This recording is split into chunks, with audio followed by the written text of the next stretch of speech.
الحمد للہ وکفا سلام علی عبادہ الذین اصطفیٰ اما بعد۔ اللہ تعالیٰ نے ہمیں جو شعور کی دولت سے نوازا ہے تو مختلف امور کو سر انجام دینے کے لیے بہت سے طریقے الہام فرمائے ہیں۔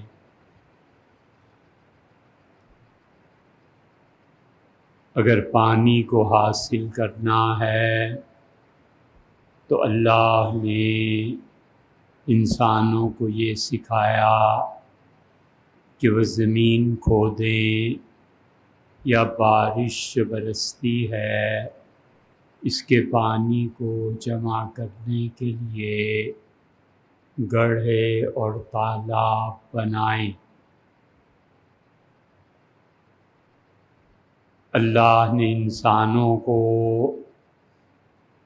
یہ طریقہ سکھایا کہ اگر وہ کھانا اور سالن تیار کرنا چاہیں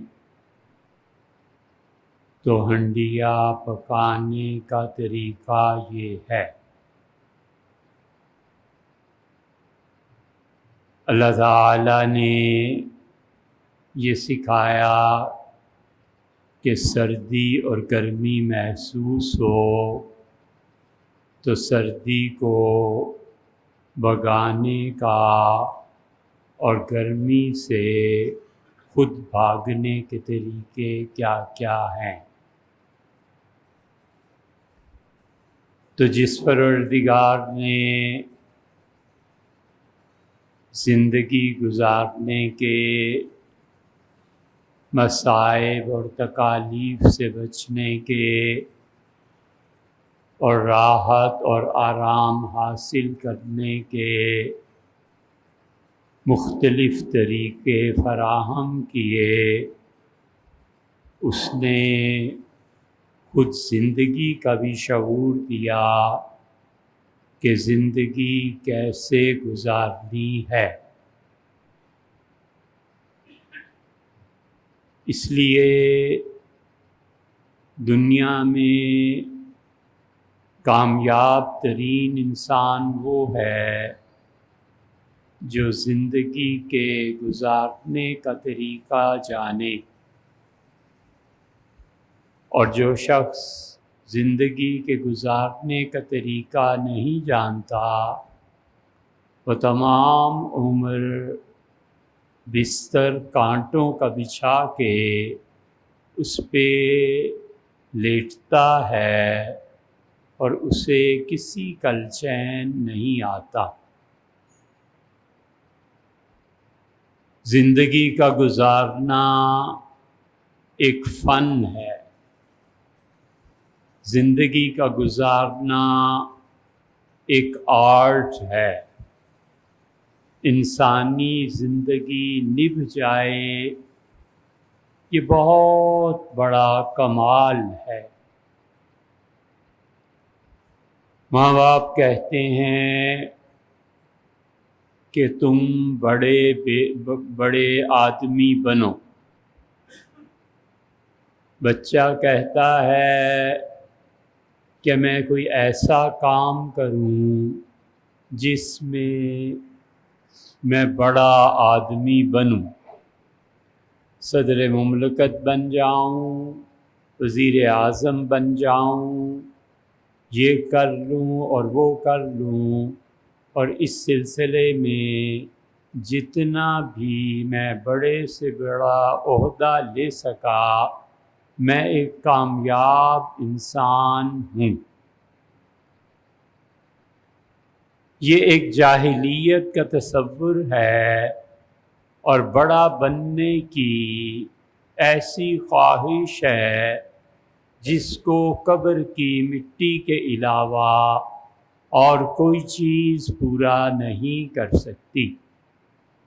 بڑا آدمی بننا بہت دور کی بات ہے اور اللہ کی خاص تائید درکار ہے۔ حقیقت میں صرف اور صرف آدمی بن جائے، بس یہ کافی ہے۔ آدمی نہیں بنتا اور آدمیت کے جو لوازمات ہیں انہیں پورا نہیں کرتا۔ انسان یہ چاہتا ہے مثلاً پانی کا گلاس پیے، گلاس کو دیکھتا ہے نہایت نفیس اور ذوق کے شیدائی لوگ اس کا رنگ چیک کرتے ہیں کہ وائٹ کلر ہے یا گرین ہے یا بلو ہے، گلاس کیسا ہے، چوکور ہے، چپٹا ہے، گول ہے، لمبائی کیسی ہے، پانی پاک ہے یا صرف صاف ہے۔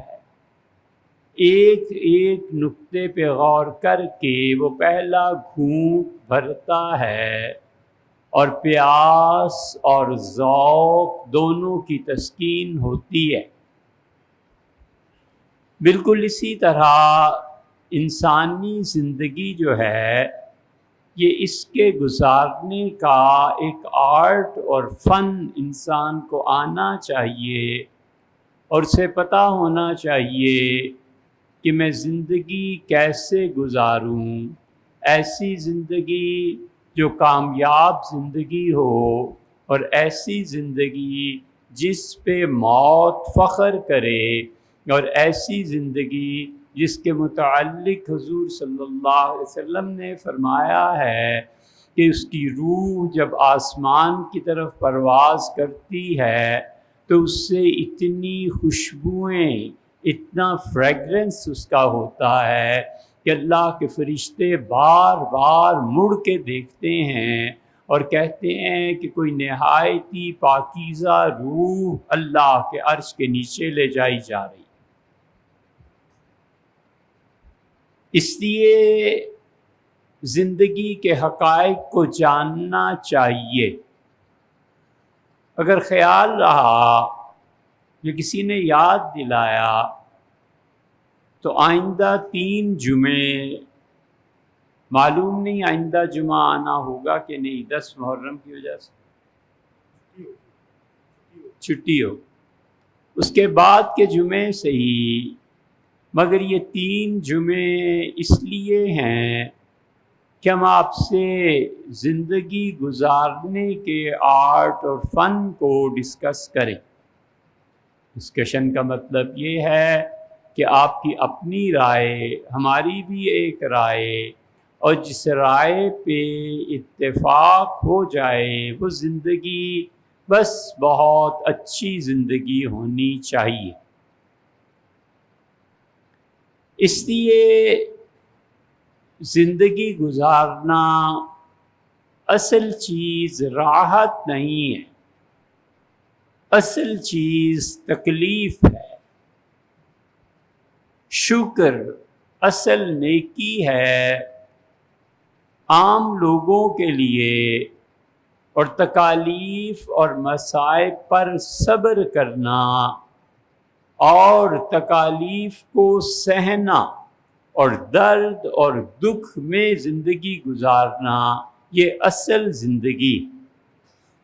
دن کی روشنی اصل نہیں ہے، رات کی تاریکی اصل ہے، اور لوگوں سے علم حاصل کرنا جہالت ہے، اور اس سے علم حاصل کرنا جس کے درمیان اور اس کے بندے کے درمیان کوئی واسطہ نہ رہے، وہ حقیقی علم ہے۔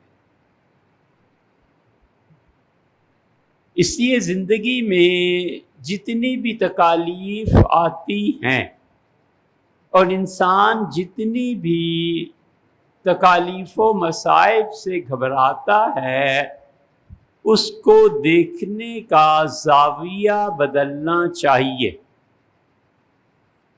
اور اگر لوگ اندھے ہو جائیں تو پھر اس شہر میں شیشے بیچنے والا بڑی ہمت اور بڑے حوصلے کا آدمی ہے کہ اسے پتہ ہو کہ اس شہر میں اندھے بستے ہیں، لیکن پھر بھی وہ آئینے بیچتا رہے، اس لیے کہ اس نے زندگی کا اصل راز جان لیا۔ ایک آدمی کا بیٹا مر جاتا ہے، ایک آدمی کو کینسر ہو جاتا ہے، تیسرا آدمی ڈپریشن کا شکار ہو کے خودکشی تک پہنچ جاتا ہے، چوتھا آدمی ایک ایک لقمے کو ترستا ہے، اور پانچواں آدمی سر چھپانے کی جگہ نہیں ہے۔ اگر یہ لوگ زندگی کو حقیقی نظر سے دیکھنا شروع کر دیں تو در حقیقت زندگی یہ ہے۔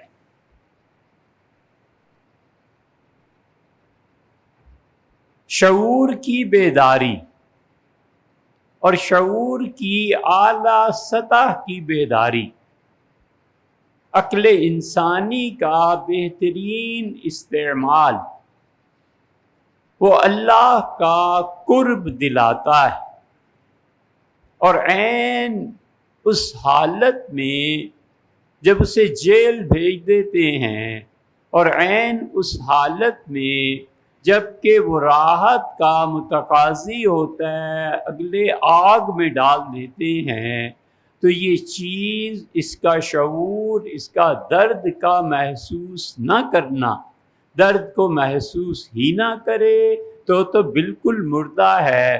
درد کے احساس کے باوجود فقر کی منزل کو طے کر جانا یہ حقیقی قرب ہے اور یہ مطلوب ہے۔ اس لیے اللہ تعالیٰ نے قرآن کریم میں بہت سی مثالیں دے کے ہمیں سمجھایا ہے کہ زندگی در حقیقت ایک امتحان ہے، اور جب تکالیف اور مصائب میں ڈوب جاؤ اور ظالموں کا ظلم تم پر برسے، اور جب سرے بازار تمہاری رسوائی ہو اور لوگ الزام لگانے لگیں، تو اس سے تمہیں پتہ چلنا چاہیے کہ بارگاہ الہی کی نظر میں تمہاری قیمت کیا ہے اور تمہاری ویلیو کیا ہے۔ یہ زندگی کے وہ مقامات ہیں جو ہمیں عروج دیتے ہیں۔ جوان بچوں کی موت ہمیں اللہ کی معرفت میں اضافہ کرتی ہے، ورنہ تو ہے ہی۔ لیکن ایک بات ہے کہ ثواب کما لیا اور جنت میں چلے گئے، کروڑوں اور اربوں کی تعداد ہوگی جو جنت میں چلی جائے گی، کروڑوں اور اربوں کی تعداد ہے، کوئی اس کا حد و شمار نہیں ہے کہ انہیں جنت میں بھیج دیا جائے۔ پھر اس جنت کے بھی کئی درجات ہیں۔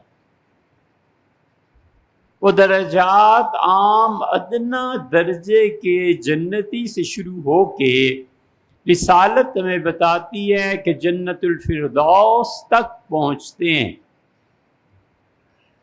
اور رسالت ہمیں بتاتی ہے کہ اللہ کے قرب کی کوئی حد نہیں ہے۔ زمان و مکان سے بھی بڑھ کے اللہ کا قرب اس پر بھی غالب ہے۔ اس لیے کسی کو اللہ تعالیٰ نے بلایا اور فرمایا، بلکہ وہ بلایا کیا، اس نے خود کہا کہ رب ارنی انظر الیک، اللہ مجھے اپنے آپ کو دکھا، میں تجھے دیکھنا چاہتا ہوں۔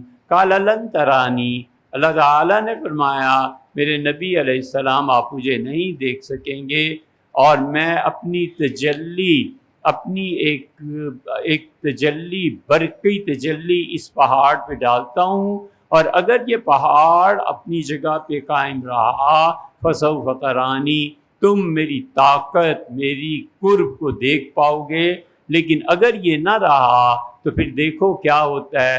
تجلی ربہ للجبل، اور اس کے پروردگار نے اپنی تجلی ڈالی اس پہاڑ پہ، خر موسیٰ صاعقہ، حضرت موسیٰ علیہ السلام بے ہوش ہو کے گر پڑے اور وہ پہاڑ ریزہ ریزہ ہو گیا۔ یہ اس کا حال ہے جو اپنے منہ سے کہہ رہا ہے کہ میں آپ کو دیکھنا چاہتا ہوں۔ ایک اور آدمی کو دیکھو، اسے خدا بلاتا ہے اور اللہ کہتا ہے کہ فلما دنا، جب وہ میرے قریب ہوئے، فتدلی، اور قریب ہوئے، قاب قوسین او ادنی، میرے اور اس کے درمیان 2 قوس کے برابر فاصلہ رہ گیا، 2 کمان، 2 وہ آلہ جس سے تیر چلا کھینچتے ہیں۔ عرب جب اتحاد کا مظاہرہ کرتے تھے تو دونوں قبیلے اس اتحاد اور اس یکجہتی کے طور پہ ایک تند، ایک وہ جو دھاگا ہوتا ہے جس سے کمان جڑی ہوئی ہوتی ہے، وہ اپنا تیر اور یہ اپنا تیر دونوں اس پہ رکھ کے اکٹھا ہی چلا دیتے تھے۔ تو وہ یہ خوشی کی بات اور شگون تھا کہ جس طرح یہ تیر اکٹھے اڑے اور گئے ہیں، میں اور تم اس طرح رہیں گے۔ اللہ نے اس محاورے کو استعمال فرمایا اور انتہائی قرب کا مقام اس کا اظہار فرمایا کہ جب میرے قریب ہوئے تو قاب قوسین 2 کمانوں جتنا فاصلہ رہ گیا، اب اتنا یا اس سے بھی کم، یعنی یہ کہ ہماری انتہائی نوازشات ہوئیں اور اس جہان تک پہنچے جہاں کوئی نہ طور تھا، نہ دنیا تھی، نہ مکان تھا، نہ کوئی سپیس تھی، اور اس جگہ تک پہنچے جہاں کوئی زمانہ نہیں تھا، ٹائم اور سپیس کو بھی کراس کر کے اللہ کسی کو اپنا قرب دے، یہ اللہ کا قرب ہے۔ عام لوگوں کے لیے جنت ہے، جنت الفردوس میں پہنچ گئے بس۔ قرآن کہتا ہے اس کے بعد ایک اور مقام ہے۔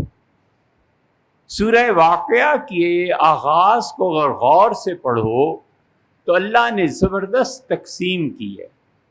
اللہ نے فرمایا ہے کہ اصحاب الیمین، دائیں ہاتھ والے، جو سیدھے ہاتھ والے ہیں، فسلام اللہ کا، اللہ کا سلام پہنچے ان کو جو رائٹ ہینڈ پہ رہے، زندگی بھر اچھے کام کرتے رہے، پھر اللہ نے ان کے درجات گنوائے ہیں کہ اصحاب الیمین بہت بڑی چیز ہے۔ یہاں پہ پہنچ کے لوگ اللہ کا قرب پائیں گے، یہاں پہ پہنچ کے قرب سے بھی زیادہ وہ راحت اور آرام، یہ سب چیزیں ہیں۔ اللہ کے فرشتے آئیں گے اور آ کر ان کو سلام کریں گے۔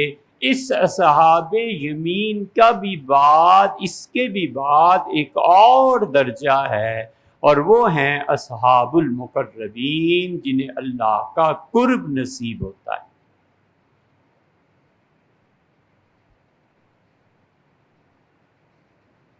اللہ کا قرب، اس کی کوئی حد نہیں ہے۔ اللہ اس قرب میں اس کی روح کو لے جاتا ہے۔ وہ روح عالم قرب میں ملائے اعلیٰ میں بھیج دی جاتی ہے، ملائے اعلیٰ سے بھی اسے اٹھاتے ہیں اور عالم امر میں لے جاتے ہیں، اور عالم امر سے بھی پھر اٹھا لیتے ہیں۔ اور جو اصحاب المقربین جن کو قرآن کہتا ہے، ان کا حال یہ ہے کہ وہ زمانے کی قید سے آزاد ہو کر ہر وقت اپنے پروردگار کے سامنے بیٹھتے ہیں اور براہ راست اللہ کے انوار اور تجلیات ان پہ پڑتی ہیں۔ یہ اصحاب المقربین تک پہنچنا یہ زندگی ہے، اور یہ انہی کو نصیب ہوتی ہے جو سمجھتے ہیں کہ ہماری زندگی اصل میں کٹھن ہے، اصل میں موت ہے، اصل میں آزمائشیں ہیں، میری زندگی میں تہمتیں ہیں، جیل ہے، لوگوں کا مجھے احمق کہنا ہے، کسی طرح یہ اصحاب قرب میں داخل ہو جائے۔ یہ اصل حقیقت ہے، اور اللہ میں اسی کی دعوت دیتا ہے، اور کہتا ہے کہ وَفِي ذَلِكَ فَلْيَتَنَافَسِ الْمُتَنَافِسُونَ، تم میں سے جس شخص کو میرے قریب آنا ہے آئے اس میدان میں اور اپنا گھوڑا دوڑائے۔ اور یہ وہ قرب ہے جہاں یہ 1 میل کا فاصلہ اگر طے کر لے تو 100 میل وہ 99 میل باقی اپنے فضل سے پورا کرا دیتا ہے۔ اور یہ اصحاب المقربین، اللہ کے قرب میں داخل ہونا اور ان کرسیوں پر بیٹھنا جہاں براہ راست اللہ کی تجلیات کا مشاہدہ کیا جا سکے، یہ بہت پتہ ماری کا کام ہے۔ صدیقیت کے مقام تک آدمی پہنچتا ہے جب انسان اس راہ کو اختیار کرتا ہے۔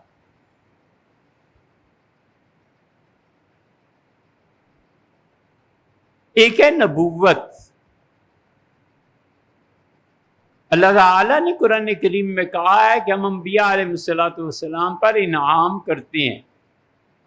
پھر اس کے بعد قرآن دوسرا مقام بیان کرتا ہے، کہتا ہے والصدیقین، دوسرے ہمارے نمبر کے بندے صدیق ہیں۔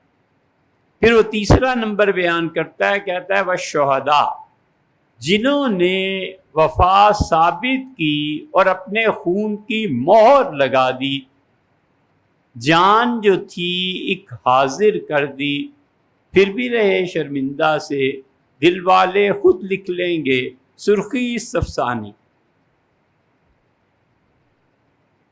دردہا دادی و درمانی ہنوز، ساری زندگی میں رسوا ہوتا رہا، پٹتا رہا، لوگوں کا ظلم دیکھتا رہا، اور جس کے لیے دیکھتا رہا وہ میرے اندر خود موجود ہے۔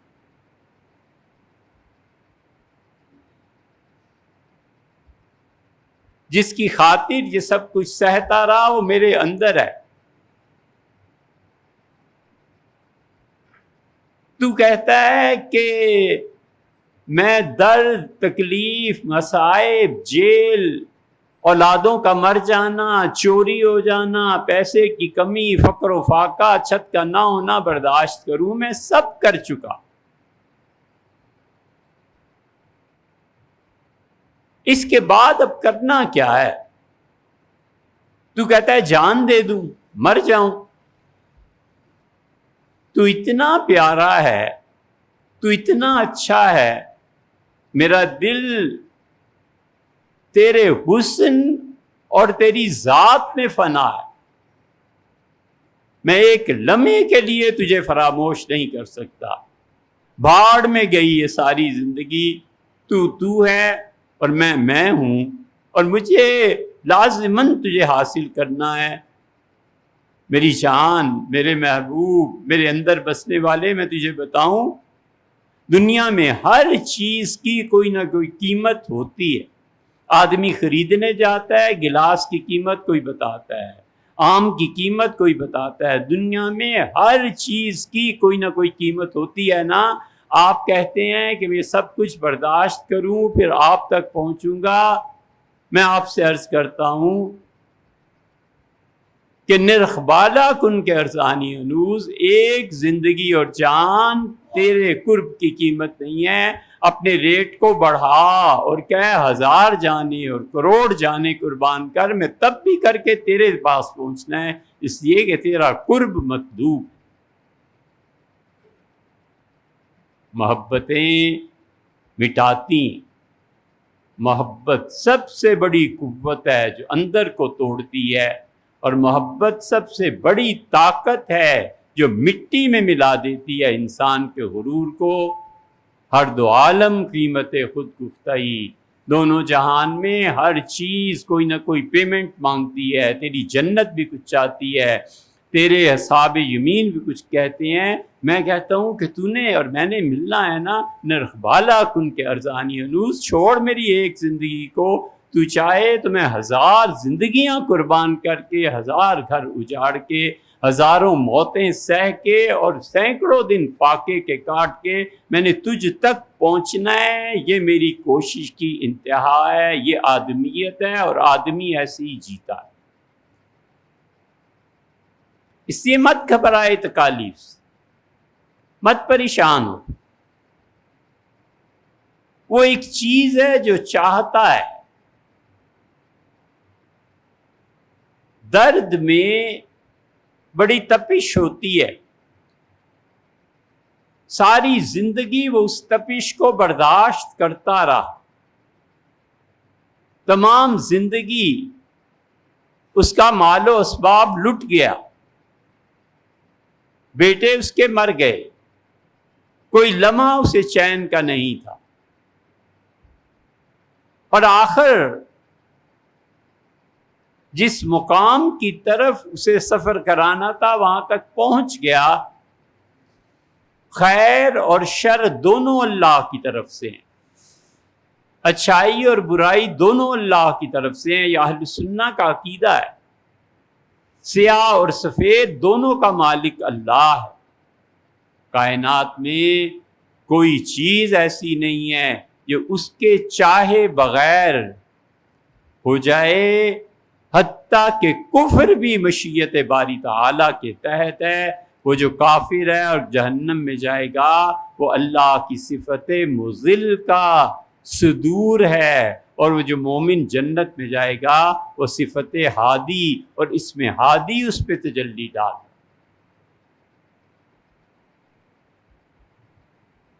بہت کٹھن مقام ہے، بہت باریک بات ہے۔ اسے کہا کہ رب انی مسنی الشیطان، اللہ شیطان نے مجھے اب تکلیف دینا شروع کر دی۔ چاہیے تھا وہ بندہ یہ کہتا کہ ساری زندگی آپ نے مجھے تکلیف دی ہے۔ رب انی مسنی الضر، اللہ میری بیماری بہت طویل ہوگی، وانت ارحم الراحمین، تو سب سے زیادہ رحمت کرنے والا ہے۔ کوئی ہوتا تو پلٹ کے پوچھتا کہ رحمت کرنے والا ہے تو یہ بیماری کس نے دی تھی؟ یہ بھی تو اسی نے دی تھی۔ لیکن محبت کا حسن سکھاتا ہے کہ اپنے محبوب کے افعال کی شکایت میں نسبت شکایت کی اس کی طرف نہ کی جائے۔ اس لیے وہ کہتا ہے انی مسنی الضر، مجھے تکلیف ہو گئی، شیطان کی ہمت ہو گئی کہ میرے ساتھ چھیڑ چھاڑ کرے۔ اللہ کہتا ہے نعم العبد، کیا ہی میرا پیارا بندہ تھا۔ اللہ نے اپنی محبت کا صاف کھل کے اظہار فرمایا، انا وجدناہ صابرا، میں نے اس اپنے بندے کو بہت صبر کرنے والا پایا۔ اللہ اس سے اتنا خوش تھا کہ فرمایا ارکض برجلک، پاؤں مار یہ زمین پہ۔ ہم پانی کو پیدا کریں گے، پاؤں مارنے کا حکم اس لیے دیا اور چشمہ اس لیے خود جاری نہیں کیا کہ یاد رکھو انسانی زندگی میں ادنا سے ادنا وسیلہ اختیار کرنا یہ ضروری ہے تاکہ اپنی بندگی کا اظہار ہو۔ بندگی کا اظہار نہ ہو اور پانی پھوٹ پڑے، چشمہ خدا بہا دے، تو اس کی ایک حد جا کے سمدیت کے ساتھ ملتی ہے۔ اس لیے جو آدمی نفس کہتا ہے مت مانگو اللہ سے، یا میں نے کیا مانگنا ہے، وہ اللہ کی بے نیازی کی صفت کو اپنے اوپر اوڑھانا چاہتا ہے، اور یہ بے نیازی کی صفت انسان میں آ جائے یا ولیعذ باللہ وہ اس کی کوشش تمنا کرے، مارا جائے۔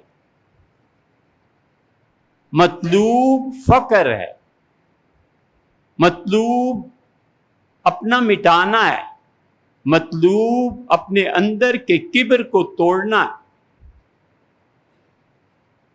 سمجھے؟ اس لیے قریب ترین سبب بتایا کہ اچھا پاؤں مار زمین پہ. یہ جو لوگ عالم اسباب کی نفی کرتے رہتے ہیں نا، یہ دین سے بڑے پرلے درجے کے جاہل ہوتے ہیں. عالم اسباب کی نفی تو کرے نبی علیہ السلام، عالم اسباب کی نفی تو کرے کوئی ایسا ولی اللہ ہو جس کو اللہ نے کوئی گارنٹی کوئی چیز دکھائی ہو. عالم اسباب کی نفی کرتے رہنا، یہ عالم اسباب کی نفی تو اس سے بھی نہیں ہوئی. ارکض برجلیک، ہم نے کہا پاؤں مار زمین پہ، سبب اختیار کر لیا. وہ ساری زندگی کا جو درد تھا نا اور درد کی تپش تھی، کہا لے ٹھنڈا پانی لے، اس سے نہا لے اور اسے پی لے. وہ درد کو ٹھنڈک دینے کے لیے، اس تپش کو ختم کرنے کے لیے پانی کا ظہور فرما دیا. اللہ کے کاموں کی یہ حکمت.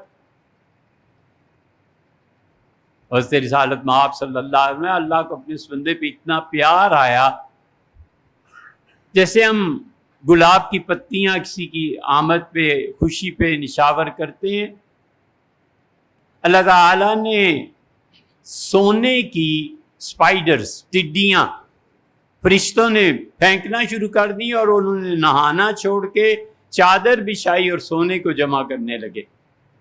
یہ ہے ابدیت. اللہ تعالیٰ نے فرمایا کہ میرے بندے، میں نے تجھے بہت کچھ اب نہیں دے دیا، یہ کیا کر رہے ہو؟ نہاؤ سیدھی طرح، یہ کیا ہے؟ بخاری میں آتا ہے، انہوں نے عرض کیا میرے پروردگار وَلَٰكِن لَّا غِنَىٰ بِي عَن بَرَكَتِكَ، میں جتنا بھی جیوں اور جتنا بھی اچھا ہوں اے رب، میں تیری رحمت سے بے نیاز تو نہیں ہو سکتا. سمدیت تیری صفت ہے اور میری صفت عاجزی ہے، بندگی ہے. اپنی عاجزی کا اظہار کرنا ہے اور اپنے احتیاج کو بیان کرنا ہے. تیری ذات پاک ہے اور میں ان تمام چیزوں کے ساتھ تیرا بندہ. سمجھے؟ اس لیے زندگی اللہ کا وہ قرب حاصل کرنے کا نام ہے جس کے متعلق خود خدا کہتا ہے سورہ واقعہ میں کہ یہ بندے ہیں جو میرے قریب ترین ہیں، سب سے زیادہ قریب. صوفی رو رہا تھا کہ گھر میں پکانے کو کچھ نہیں. مرید اور خلیفہ جو تھے با اختصاص، انہوں نے عرض کیا حضرت عجیب بات ہے، آپ جیسا صاحب عزیمت ایک وقت کے فاقے سے رو رہا ہے. انہوں نے کہا بات کو سمجھو، میں روٹی کی وجہ سے نہیں رو رہا، بلکہ فاقہ اس لیے آ گیا ہے کہ مجھے رلائے اور میں اپنی بندگی کا اظہار کروں کہ میں اس قابل نہیں ہوں، آپ مجھ پر مہربانی کریں اور روٹی دیں.